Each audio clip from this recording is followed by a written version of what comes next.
The topics and opinions expressed in the following show are solely those of the host and their guests and not those of W4CY Radio, its employees, or affiliates. We make no recommendations or endorsements for radio show programs, services, or products mentioned on air or on our web. No liability, explicit or implied, shall be extended to W4CY Radio or its employees or affiliates. Any questions or comments should be directed to those show hosts. Thank you for choosing W4CY Radio.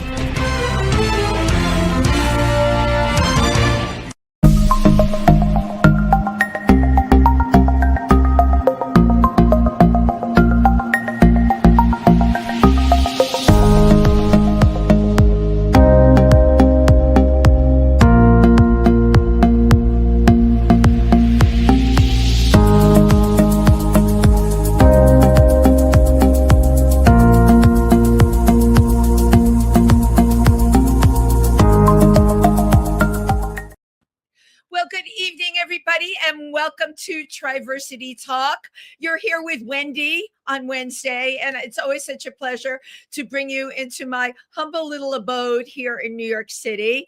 Triversity, as you know, is our LGBTQ organization based out of Milford, Pennsylvania, but we actually service the tri-state area. And I just want to call to everyone's attention. We have a really wonderful newsletter that you can catch online or at our website, triversity.org. And please give us a like on Facebook, because we have all kinds of things on that page as well. We really, you know what? We really are a force. And I love sharing that with people. People say, okay, Wendy, it's in Milford, Pennsylvania. Why are you broadcasting from New York City? Because this is where I spend most of my time as an entertainer and a performer. And I love this city. I really do. I'm not really a country girl, but what the heck? We can't be everything to everybody, can we?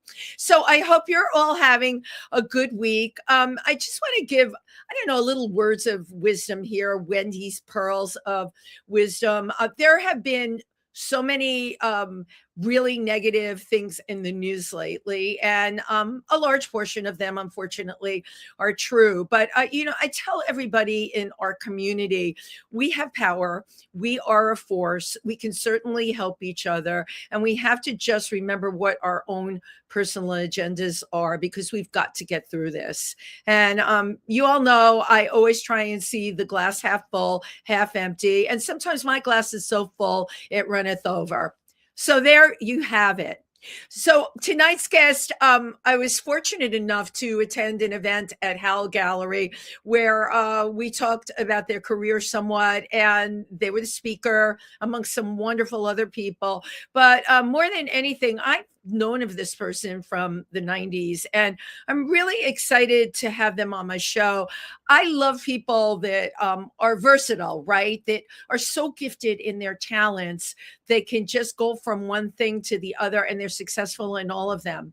Our guest tonight is a musician, songwriter, DJ, and performer. And I love this term. I didn't make it up. I took it off the internet.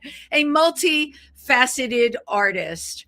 And most recently, they were hired to do the makeup for Debbie Harry on the Gucci campaign. And there'll be a lot of the Debbie Harry connection that we'll talk about during our conversation here tonight. They also do amazing photography, have done shows, campaigns. And I call this segment the uniquely creative artistry of Guy Furrow. Round of applause.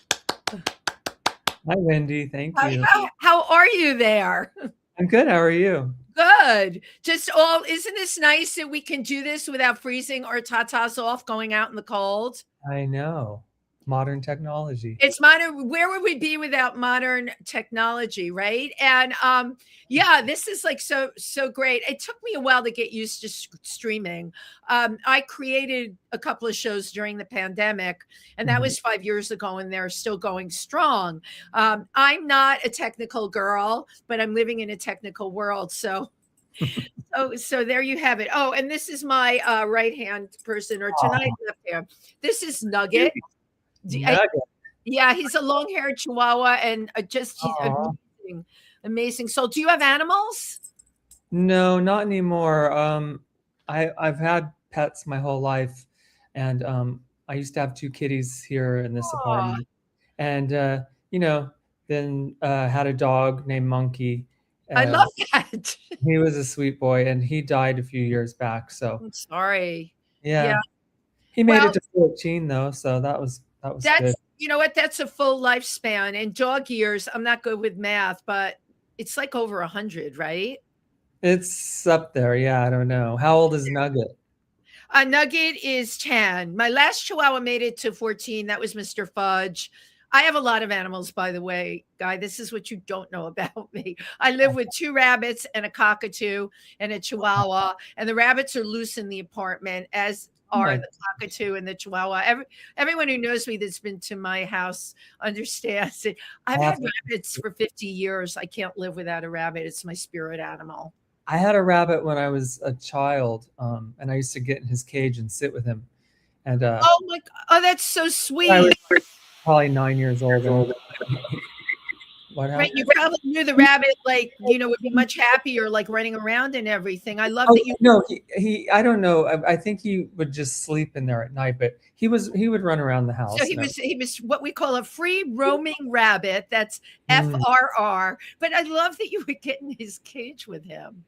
Yeah, whenever I would just get in there once in a while, and once he nibbled a hole in my shorts.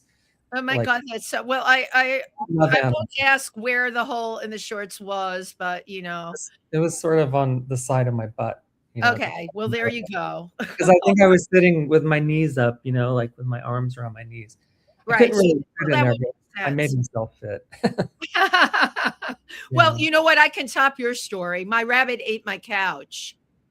Ah, how's It, that? it's eaten. I had a bunch of people up here over Christmas, and the people that are really know me, they don't judge me on it. But I did say to everybody, please pardon the appearance of the couch. It's eaten. It's got stuffing coming out of it and everything else. But what can I say? We love our animals. So, Guy, how long you been in New York for? What year did you come here?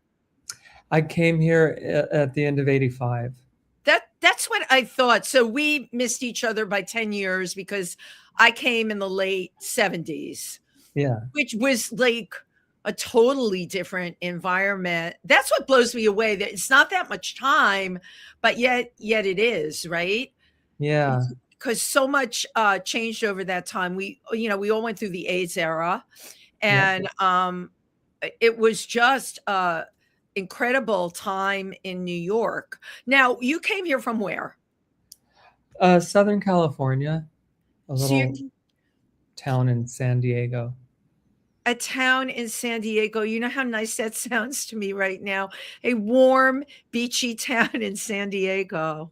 It was very warm. It was a great place to grow up, but once I hit about 14 or 15, I really wanted to get out of that town. And Right. my plan was to move to LA. That was Uh, what I was going to ask. Yeah. My best friend and I were going to move to LA after we graduated high school, and we ended up getting invited to a Malcolm McLaren party in LA one night. Yeah, and we got all dressed up and went to the party, and we were fans. I had his record, his album Fans, that sort of operatic record he did. And I knew of him from doing Bow Wow Wow, which was one of my favorite bands. Oh And my then, God. I can't. Annabella, that was her name, the lead singer. yeah, Annabella Lewin. And That was one of my favorite groups too. Yes. they were so good. And anyway, when we met him, he loved the way we looked, and he asked if we had ever been to New York, and we said no. And he said, "Oh, you guys should go to New York. They would love you there." So, the next day at school, we were like, "I guess we should move to New York." And so that's what we did. And Wow. I've been here ever since. I tried LA in '88 for about 4 months, and I like LA a lot. I really always have liked LA, but I liked New York more, and felt like I had better friends here, and felt like there was more opportunity here. So I came back as soon as I could. Wow. You know what? I have to agree with you on all points. I'm from the Bronx originally, so my coming here in 76 was graduating from college in upstate New York and moving into the city. But I have to tell you, as a performer, as an actress, so many people have said to me, "Oh, you should go to LA, you can I do some TV." But Mhm. again, I so agree with you. Not only the energy here, we have some kind of control here.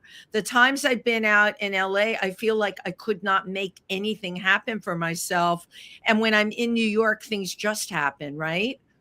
Yeah, I think that was definitely the case. And, I don't know what it would be like today to do that, be an 18-year-old and move to New York and then Right. stay here for a couple of years and then go to LA. I mean, the world's so much different, obviously. But in those days, in the late 80s, it felt like New York just seemed to sort of embrace me more than California did. And, you know, I was under 21 and I never really carried an ID. We didn't have to carry IDs in those days. And you would get in, not only would you not be carded, but Right. if you were dressed up, you'd get into the parties for free and often Absolutely. free. In LA, it was a very different thing because when I moved there, I was just 20 and I couldn't go out because they carded everywhere.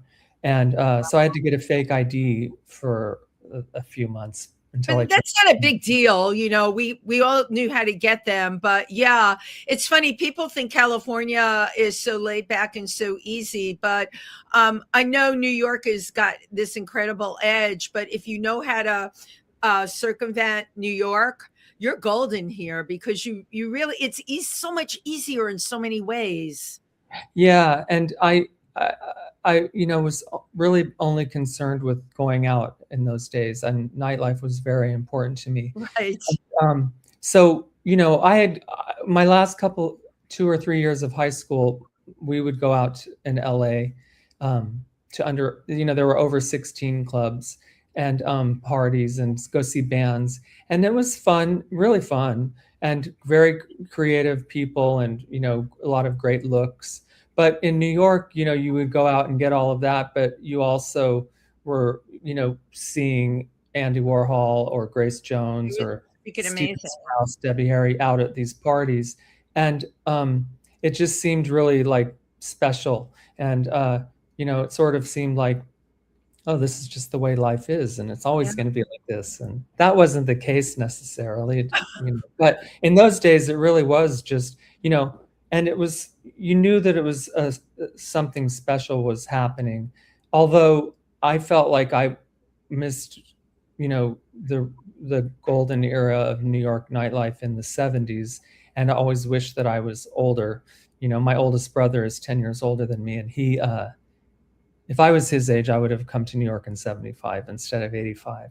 Well, But it was fun. yeah, it was amazing because I'm sure your brother told you about the Saint. Mm-mm.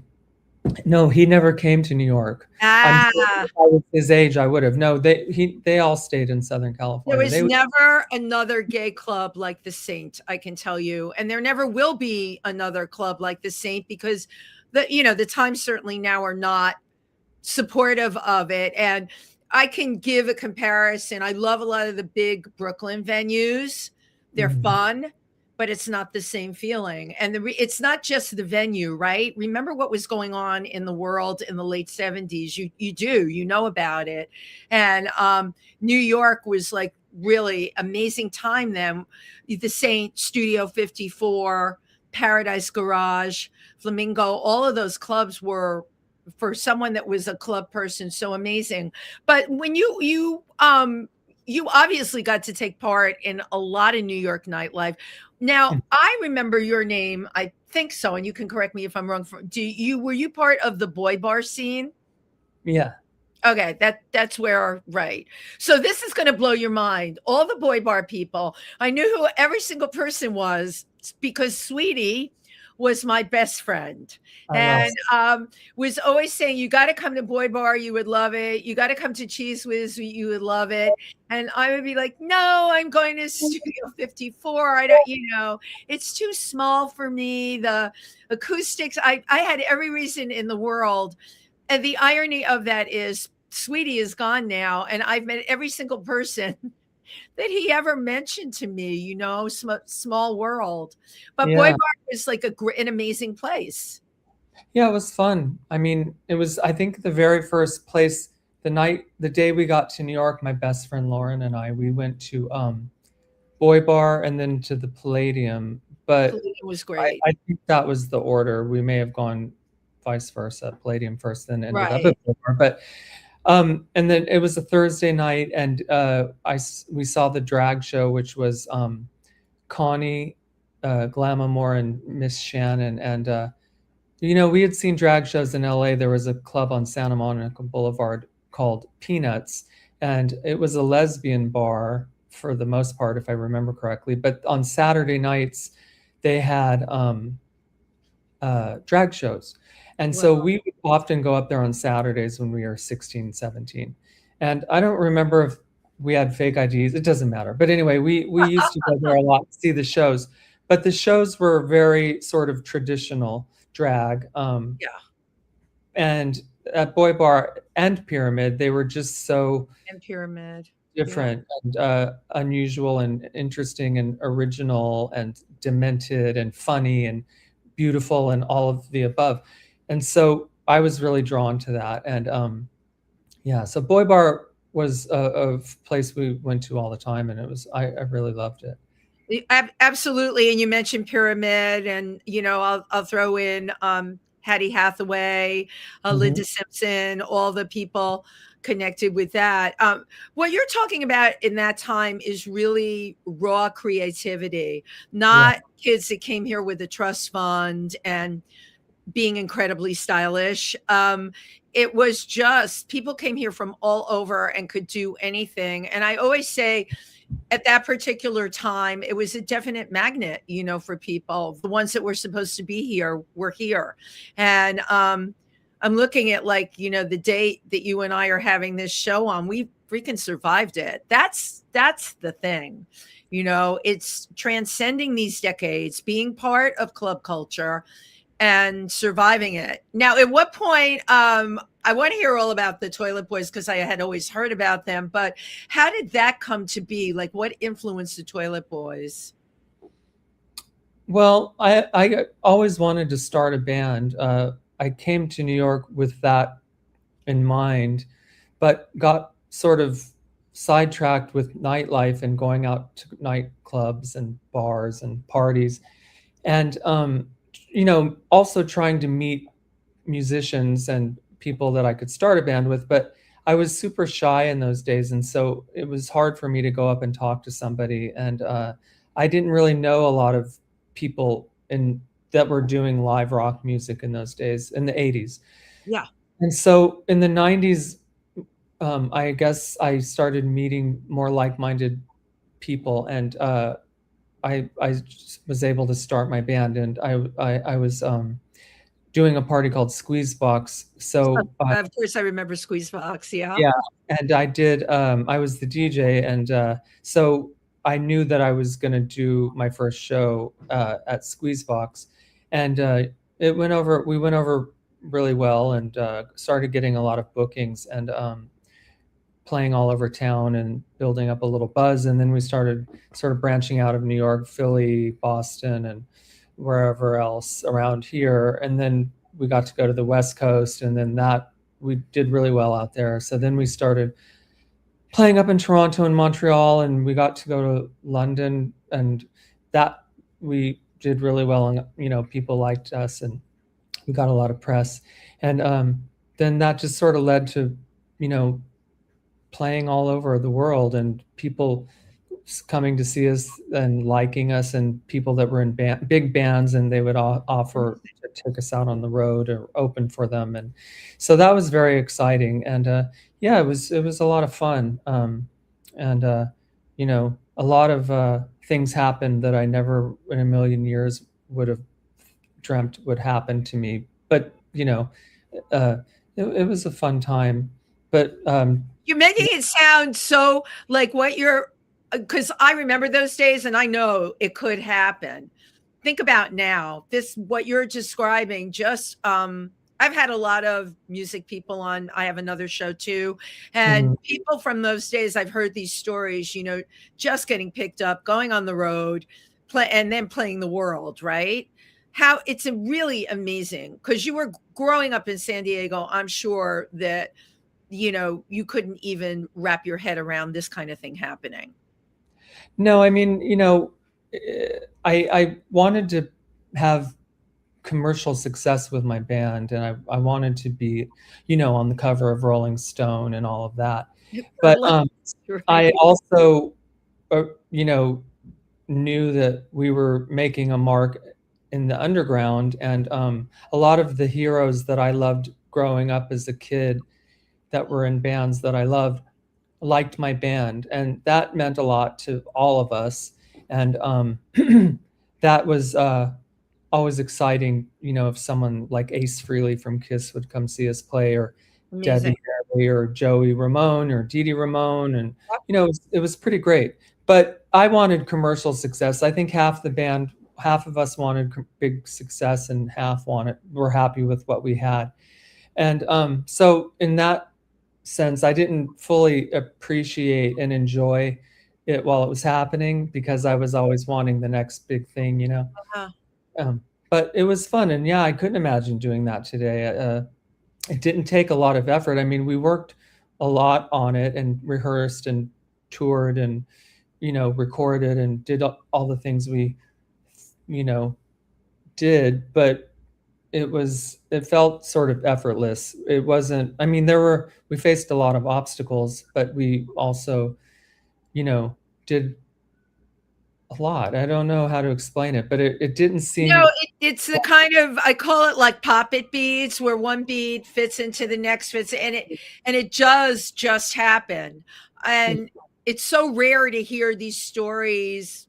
I've had a lot of the kids on my shows. It's, as you know, Spotify, the whole industry is just blown up into a very challenging time. You can be tremendously talented, and getting your stuff out there is really, really hard now. What you're describing, I love hearing this, right? Because it was a magical time in a lot of ways. And I guess you probably feel, because of your age at the time, you took it for granted, right? Even the fact that you were moving yourself forward and you wanted commercial success and all of that, you took the success and just figured, hey, it's always going to be there, right? We always think that way. Yeah, I mean, I just sort of was doing it without knowing what to do, because I knew people in bands, but I'd never really asked anybody, oh, what should we be doing and whatever. And, I just felt like the fact that people were wanting to book us into their clubs, Yeah. and bigger bands were wanting to take us on the road with them or have us open for them or whatever, that we were doing something right. And so I didn't really question it. But, we had a couple of managers that didn't really do anything for us, and we got signed to a label, and, Yeah. that didn't go well. And so whenever these things would happen that I wanted, like having a manager or having a label, those were kind of like the worst moments of the band's career. All of the best moments were when we didn't have a manager and when we weren't on a label. And so it was weird. And when I started knowing other local bands in New York, they would say, don't do this or don't do that. And I don't know, I just felt like everybody was different. And in the end, the same thing happened to us as a lot of the people in other bands that, got dropped by their labels or whatever. And it's upsetting, but, it wasn't the worst thing. And, a lot of bands will just break up, but we carried on and ended up doing some of the best things after we got dropped from our label. That's a really important point, and I'm really glad you're sharing that. We often have an idea of what quote unquote success is, and you brought it up about having a manager, having a label. I talk about this with actors all the time: having a manager, having an agent.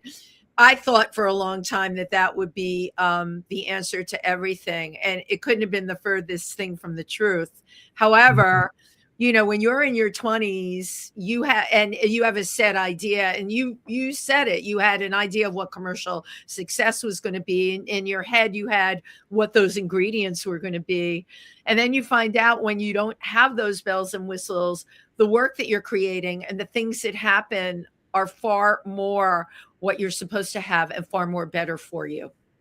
Yeah. I mean, if I had to do it all over again, I don't know if I would have done anything differently, but I don't know. It happened the way it was meant to happen. And, Exactly. So. Exactly. I think what is interesting to me about you, though, you were able to, move into makeup. How did that happen? Well, I started doing makeup before I ever had a band. And before I even ever started DJing, I was trying to do makeup. I mean, I was doing makeup, but I wasn't having a lot of luck with it. I did some good things. This was like very early 90s. I did the first Delight album cover, and their first video, Bruise in the Heart. And, I did a lot of fashion shows, and I did a lot of the big models in those days, Naomi Campbell, Christy Turlington. Yeah. And, but I would often be told what to do from the photographer's assistant, never the photographer. And I worked with like Scavullo and Stephen Klein and, of course, some big photographers. And they were always lovely, but their assistants would be like, too heavy, the eyes are too, and I just never felt like I had. And I assisted Kevin Aucoin, and he was very. Well, Kevin was amazing and an amazing person, and gone too soon. Sweetheart. Yeah, definitely gone too soon. Very sweet. He was very supportive and really trying to encourage me to go for it. He thought I was good, but I didn't like the way people treated me in the fashion industry because I wasn't a star makeup artist. I was often treated by a lot of people not very nicely, and I thought, well, I don't really want to be doing this. I mean, I'm good at it, but I want to do something in music. So I started DJing, and then my band came together, and I thought, I should give this a shot. So while I was doing that, I kind of stopped doing makeup. I would do things occasionally, but then I started doing makeup after my band broke up, and in the early to mid 2000s. And I was, I'm friends with Debbie Harry, so she would ask me to do her makeup for things occasionally. Amazing. And so that's sort of how I started doing makeup again, was through her. How wonderful. And I mean, I remember Debbie from the very beginning. And first of all, in terms of makeup, that's a face and a half. She just gorgeous. The bones, the structure is just amazing. So how wonderful to be able to do her face. And that's I can't say every makeup artist's dream to do that face, but that's the ultimate face, really, to put makeup on, for sure. Right. But I mean, you know what? In your trajectory, you've been able to get all the things that fit you, which is really, really pretty amazing. A lot of people can go through their life, especially creative people, and never find the right fit for anything at all. And it's frustrating for artists. Yeah. How you've been very, very fortunate that, when you've, gone chill, for lack of a better word, it kind of has happened. Yeah, I guess, it's hard to say, because, when you're trying to make something happen, it seems like nothing's coming together. Right. And other times it seems like things just come together really easily. And so with everything I've done, I mean, DJing, I never wanted to be a DJ, but I was, a friend of mine was doing a party in 1993, and his DJ, it was summertime, and his DJ was not able to get in from Fire Island or Provincetown or some beach. And he called and said, "Oh, do you know, can you ask Howie Pyro, who was a good friend of mine and a great DJ, if he can do this DJ our party tonight?" I said, "Sure, I'll ask." So Howie said, "Oh, no, I can. And why don't you do it? You have a great record collection and you know a lot about music." And I was like, "Oh." Records. Wow. Records. We're talking records. I was lugging crates of records around in high heels and full makeup in I those love days. it. And, so I said, "All right, yeah." So I told my friend, Howie can't do it, but I can do it. And he said, "Oh, okay, great. I didn't know you were a DJ." I said, "I'm not, but I know music and I know how to put a needle on a record." So I DJ'd that night, and it was a big hit, and they fired their DJ and hired me.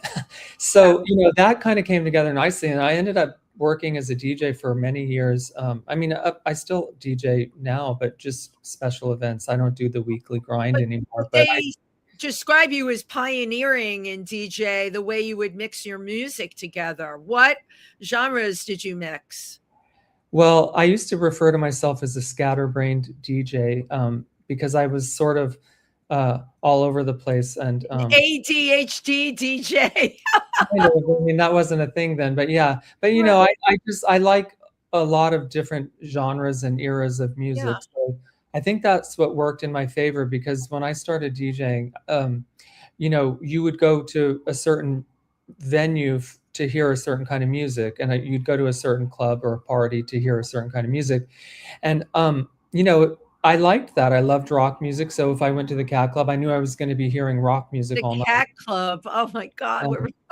And I had a lot of friends in that scene, and because I was trying to start a band, I was hanging out there trying to meet musicians, and I had some good times there. And Don Hill owned it and ran it, and so when he opened Don Hill's, that's where we did Squeezebox. So it all kind of came together nicely. But I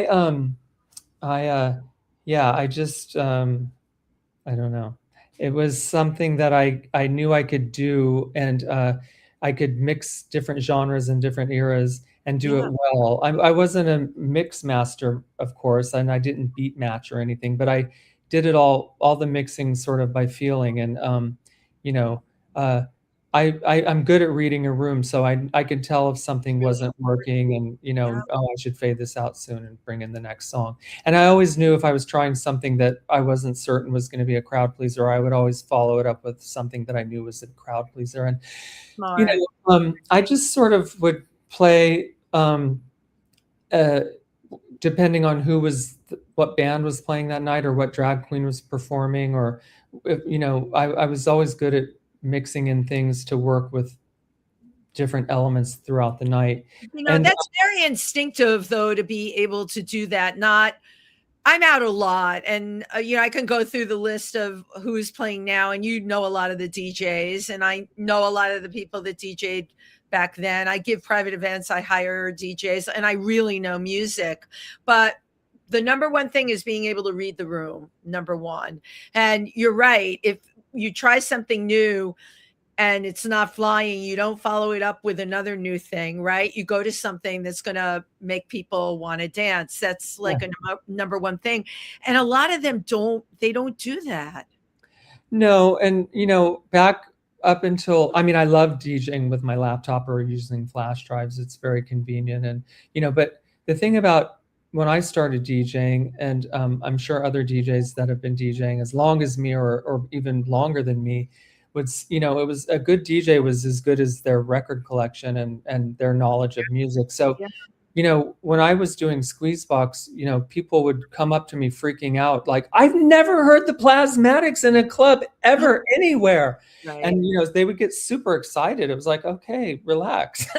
All right, I'm playing it was cool, but and it was pre-Shazam and pre-Spotify, and everybody now has access to every bit of music ever made.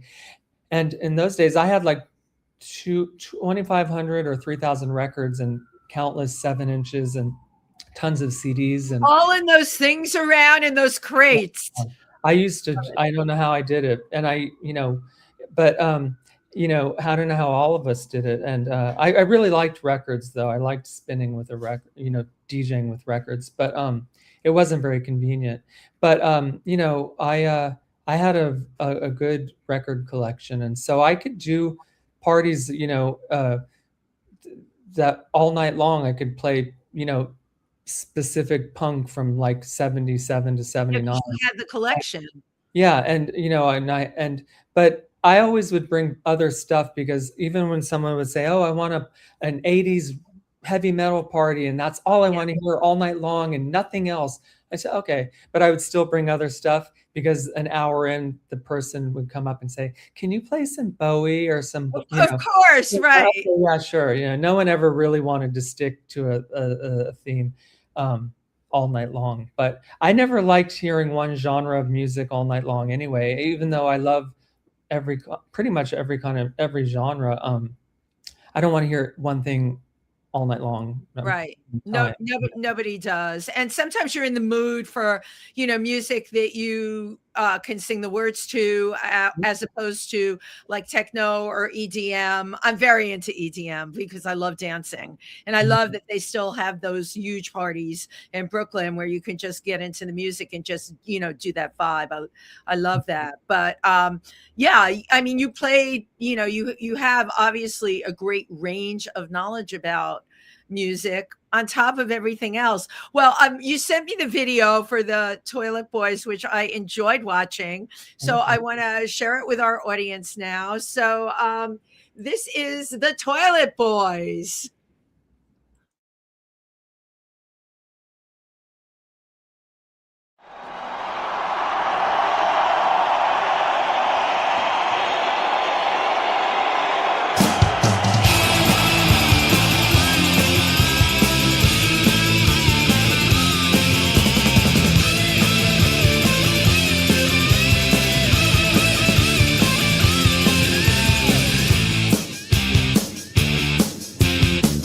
I shut my mouth off again.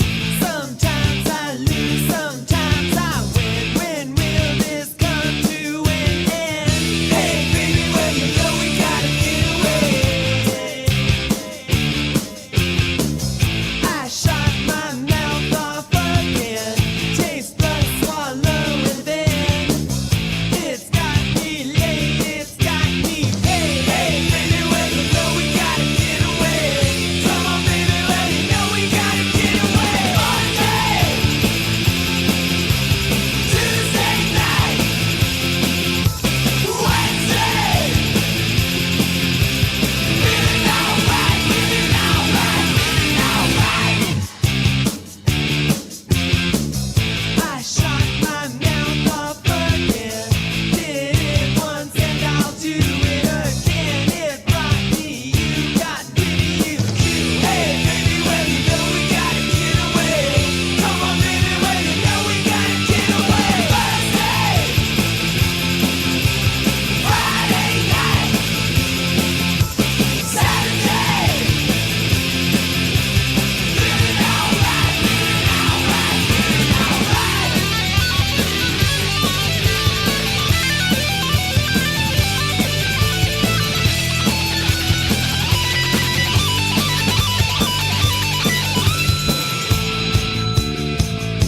I'm feeling alright.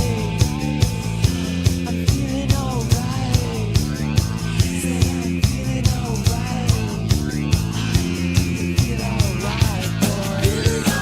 Yeah, do you feel alright, boy? Do you feel alright, boy? 'Cause I'm feeling alright.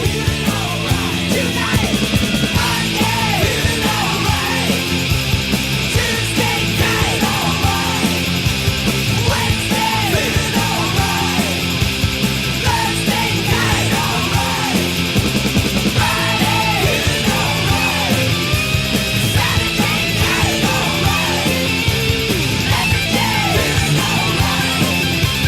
Feeling alright, feeling alright, feeling alright, feeling alright, feeling alright.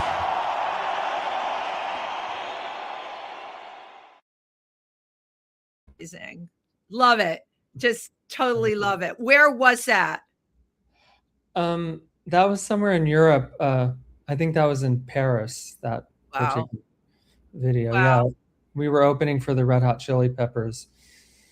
And I love the way you just like throw that out there. We're opening for the Red Hot Chili Peppers. You know, it's so funny because heard you speak at Howell and we're having this conversation and you're low key. And on stage, you are anything but low key. It's confrontational, it's edgy, it's gorgeous, you're beautiful. And it always amazes me because sometimes I'll meet, I've known a lot of the people in Kiss. They were outrageous. You yeah. know, Gene Simmons was outrageous. Even when you would talk to him in his normal life, just outrageous. You've got like two sides in you, which is so interesting. Well, I'm a Gemini, and Right. the sign of the twin. I've been very shy my whole life. I'm still shy. I'm not as shy as I used to be as a kid and a young teen and early 20s.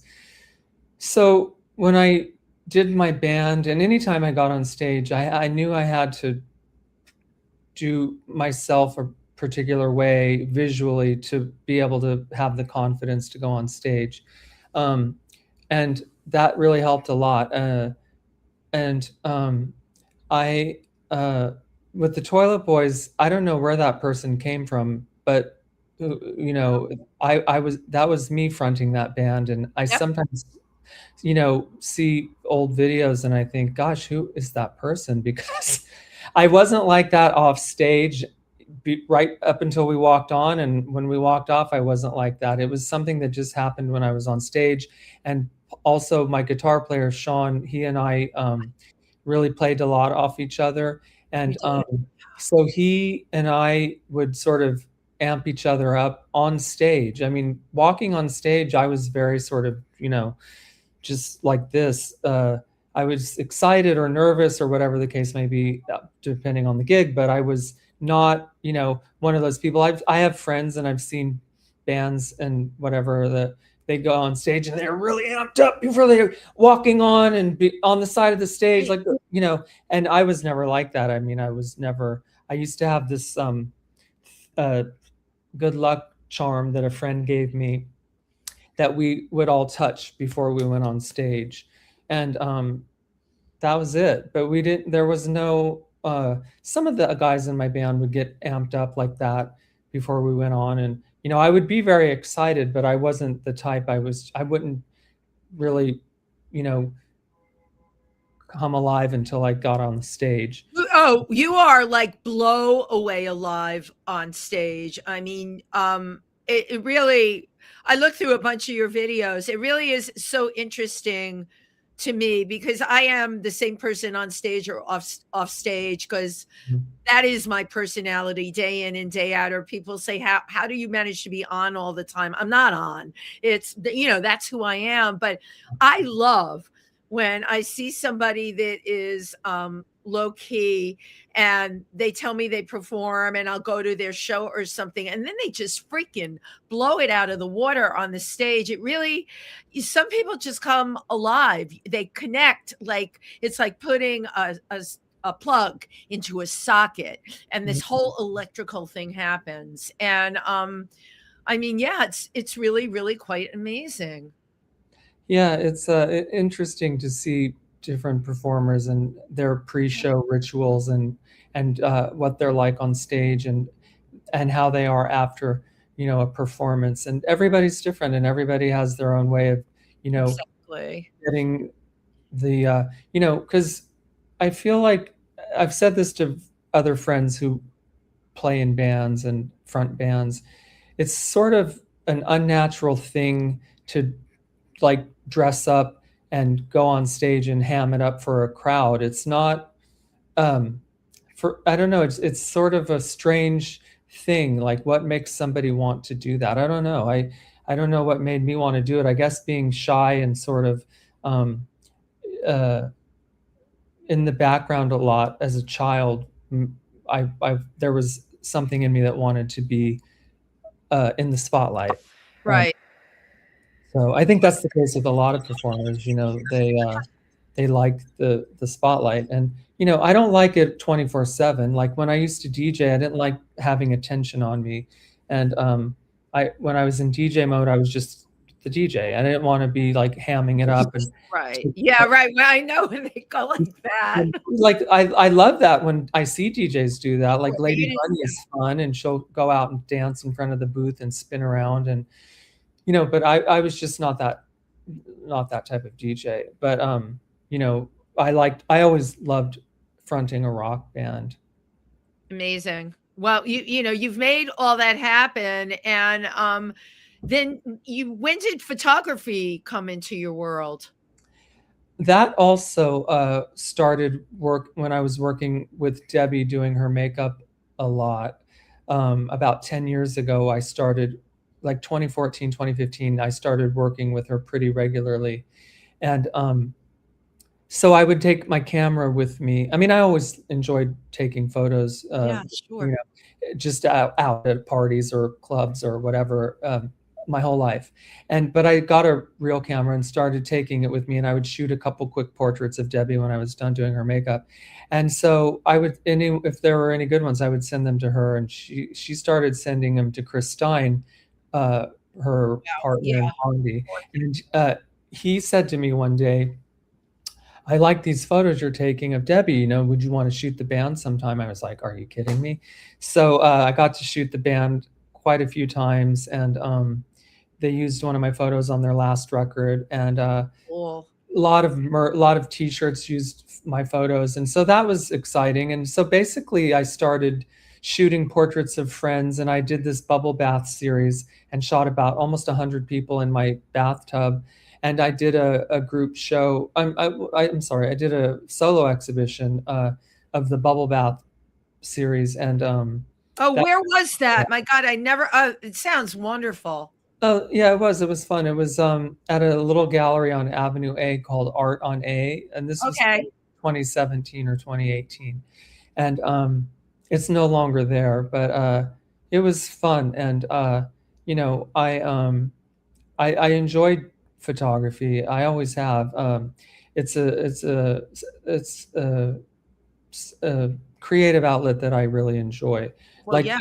I like writing and recording music, but it's a slow process, and I'm not fully in control because I don't know how to, I'm not an engineer. I don't know how to work a board or anything. But photography, I really enjoy, and it's just me and the person I'm shooting or the people I'm shooting, because I've shot a few bands, and I do really enjoy it, and I like retouching photos, and that's a nice sort of creative outlet. And so yeah, I've just been doing photography. It's so interesting because you've gone through all of these creative outlets, and during the pandemic, you did like a FaceTime series. Oh yeah, I did I called them my virtual portraits. Yeah. A friend of mine in LA said you should figure out a way to do photos of people during this pandemic. And it was right at the beginning. It was like early April of 2020. And so I figured it out and started doing it. And I did like 400 people that way or more. Amazing. I don't know. And it was fun. It was a really fun thing to do at a time that was when there was nothing happening, and people that I would do, seemed to like it. It was it's an excuse to fix my hair and put on some makeup or whatever. So I did it for like a full year, the first full year of the pandemic, and then sort of thought, oh well, it's not really. People were going out, and it was kind of over. I know, but the thing is, it was a creative project that you came upon because of the pandemic. I started doing these shows because of the pandemic. I had a whole other life before this. I didn't do this. And my first show that I came out with was Pandemic Cooking with Wendy. They shut New York down March 12th, and March 13th, I hauled every wig out of my closet, all of my costumes, all of my makeups, and I started to do a cooking show. The funny thing about it, and this is what people know about me, I don't cook. It was a complete fraud. However, I can do characters, and I would download recipes from the internet. I would order those meals that you put together, like from Fresh Direct, and make like they were my own. But what it did for me and what it did for people, they would tune in. And I did this for a good 4 months, and I had a blast doing it. And like you, we didn't know what to do with ourselves. And I've only ever been a creative person. I had no idea what to do. So in some ways, the pandemic was really good for us. Yeah, I mean, it was, a way to keep somewhat sane during a very crazy time, and so yeah. But I wouldn't want to have to relive that.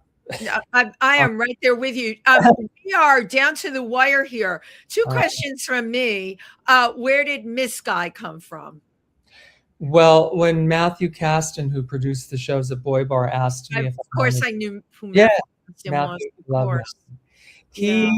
I used to go there all the time, dressed up and watch the shows and hang out, and was getting to know people. And he came up to me one night and said, "Oh, would you ever want to perform here?" And I didn't really want to do drag shows, but I wanted to get my foot in the door. And I thought, oh gosh, what better than getting on stage in a crowded club and learning how to become a performer. So I said, yeah, sure. And he said, okay, well, what, you need to come up with a name. And I said, just, Guy. I want to go by Guy. And he's, you need a drag name. And I was like, I don't want to be called, I don't know, Linda when I'm 25 or 30 walking down the street. I don't want someone to scream, hey, Linda. So I thought, oh, how about Miss Guy? And he's like, yeah, Miss Guy's good. So perfect. So I thought, I'll do this for a year or so and then go back to going by, go back to Guy, and no one will ever know about or hear about Miss Guy again. And here it is, but it's not bad. It's a funny name. And Toilet Boys, why not gender neutral restroom? If you were doing it now, that would be a great name. Where did Toilet Boys come from? That was another sort of spur of the moment thing I said as a joke. Well, that was never, I was going to call my band The Flames. And for some reason, there was a photo of me and Theo Kogan from the Lunatics and Howie Pyro from D-Generation. We were in a magazine, and it was taken at Wigstock, I think. And this was the early 90s. And we were standing in front of porta potties. And so when someone showed us the photo in the magazine, I said, oh, the Toilet Boys, because we were standing in front of porta. So when we got our first gig, I just said, oh, I'm going to call us Miss Guy and the Toilet Boys. And I don't know why, but and I thought I would do it for that one gig and then go back to my original plan. You see what happens? Once again, it's stuck. Thank you so much. Love talking to you. Could talk to you for another hour. I always like to end my shows by taking a virtual picture, a couple of them. So cheese. Come on, camera. Yeah. Good. And one more. Thank you so much. Pleasure. Thanks for having me. Wish you the best with everything. Again, your work is on the Gucci campaign with Debbie Harry, and I know that our paths will be crossing probably a lot because I'm involved in everything in the arts in New York. I don't sleep very much, but that's okay. Yeah, well, you're doing it, and I'm glad I got to meet Nugget, and let's bump into each other sometime soon. Absolutely. You take care. Everybody who tuned in tonight, be safe, be well, and I'll be back next week. Bye-bye. Bye.